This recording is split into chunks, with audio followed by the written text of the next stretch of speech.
Hello, and welcome to class. We're here to talk about the theory of psychosocial development. The objective for this presentation is to learn about Erik Erikson's theory of psychosocial development, how this theory relates to our students, and how we can adjust our instruction to help our students through their psychosocial development.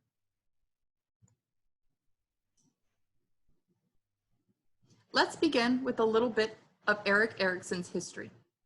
Erikson's mother, Carla Abramson, came from a prominent Jewish family in Copenhagen, Denmark.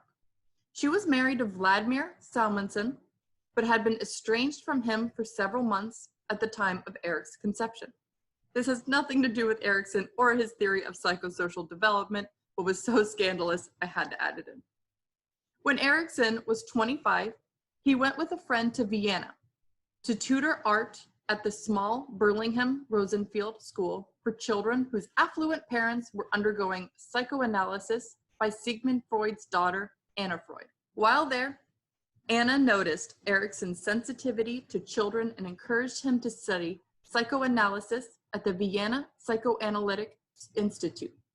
He specialized in child analysis and underwent a training analysis with Anna Freud, where he developed many psychosocial theories, including the theory of psychosocial development. The theory of psychosocial development revolves around the idea that as an individual lives their life, they are simultaneously advancing through 8 life stages. Each stage is characterized by a psychosocial crisis between the conflicting biological and sociocultural forces. If we are able to overcome this state of conflict, we are rewarded with important psychological qualities such as trust, independence, and self-confidence. The first age of development is from birth to 18 months. The conflict faced at this age is trust versus mistrust. At this age, we are completely dependent on others to care for us. If an infant at this age receives good care, they learn to trust and will develop from this age feeling secure and trusting. If not, this can leave one struggling to trust others and fearful. The second stage of development is from 2 to 3 years old. The conflict faced at this age is autonomy versus shame and doubt. During this age, children are able to gain more control over food choices, toy preferences, etc., and as such will develop autonomy. If a child fails to develop or is not allowed the proper autonomy, they will generally feel more guilt and self-doubt. The third age of development is from 3 to 6 years old. The conflict faced at this age is initiative versus guilt. During this age, children develop more control over their world through social interactions and play. Children must learn to achieve their goals while interacting with others. If children successfully exit this stage, they develop self-confidence and a sense of purpose. If not, they may develop feelings of guilt. The fourth age of development is from 6 to 12 years old. The conflict faced at this age is industry versus inferiority. During this stage, children begin to compare themselves to their peers. They either develop a sense of pride and accomplishment in their schoolwork, sports, social activities, and family life, or they feel inferior and inadequate because they feel they don't measure up to their peers. The fifth stage of development is from 12 to 18 years old.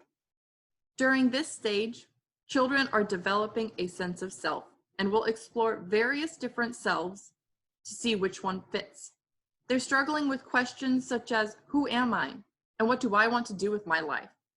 Successful adolescents are apathetic and do not conform to others' ideologies. Stage 6 is intimacy versus isolation, which goes over ages 20s through 40s. After developing a sense of self, individuals are ready to share their lives with others. However, if the conflicts developed in other stages have not been resolved, maintaining a successful relationship with others is difficult. Erikson believes you need a strong sense of self before you can develop a successful, intimate relationship.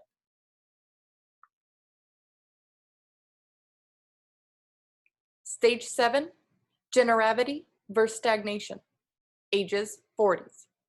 When individuals enter the time known as middle-aged, they have the social task of finding their life's work and contributing to the development of others.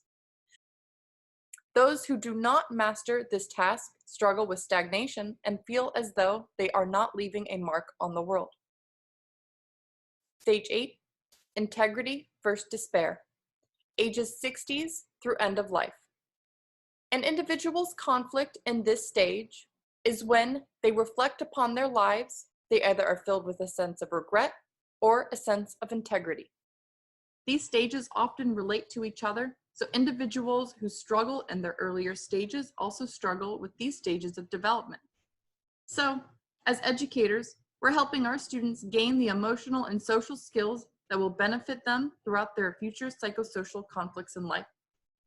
Failure to properly develop and face the conflict in each stage explains why certain students have low self-esteem, or why other students would prefer to give up when introduced to a new topic they find too difficult. Their mistrust and insecurity they have developed as a result of the conflicts at each of their psychosocial developmental stages leaves them insecure and prone to quitting and mistrust. So, as an educator, how do we combat these psychosocial deficiencies in the classroom? Luckily, according to Erikson, the outcome of one stage is not permanent and can be modified by later positive experiences. First, it's important to understand that every student is unique, and it's up to us to develop our teaching techniques to fit into the capabilities and personalities of each of our students as individuals. What does this look like in the classroom? First and foremost, always, always, always encourage struggling students. Positive reinforcement will help to rebuild trust and self-confidence that a student may not have developed in one of their psychosocial stages. It's important to note that often students' insecurities come in the form of acting out or insubordination. It's often more rewarding to be a student who's always in trouble than to be a struggling student. So even if a student seems confident, but is frequently acting out or being disrespectful, this may be due to an insecurity developed in one of their psychosocial stages. Remember, you are also a major role in your students' psychosocial conflicts. You're helping your students develop a sense of self. The next time you have a difficult student, understand that you may be helping them rebuild the trust in adults and authority figures that they've lost somewhere during their childhood. Now let's take a look at classroom activities that align with Erikson's psychosocial developmental stages. Most of our students will either be in the industry versus inferiority or identity versus confusion stages, meaning that at this age, our students need an abundance of affirmation and positive reassurance in order to properly move on from these conflicts. Therefore, I recommend a classroom culture that focuses on positivity.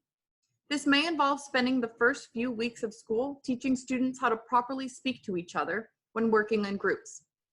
Instilling empathy and compassion for their peers is integral. Because of this, I recommend an abundance of collaborative peer activities. Group work can teach your students how to listen, understand, and respect a fellow student's thoughts and ideas. Consequently, this allows students to be heard, understood, and respected, which is something they may not experience anywhere else other than the classroom.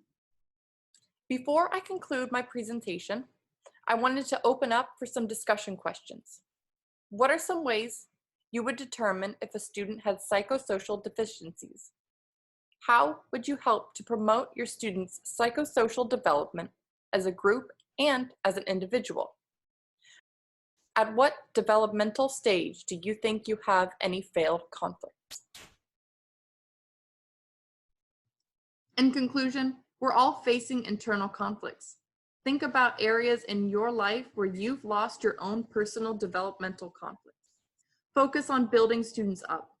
Praise a student as often and whenever you can.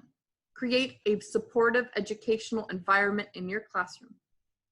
By focusing on collaboration and group work, your students can develop lifelong psychosocial skills.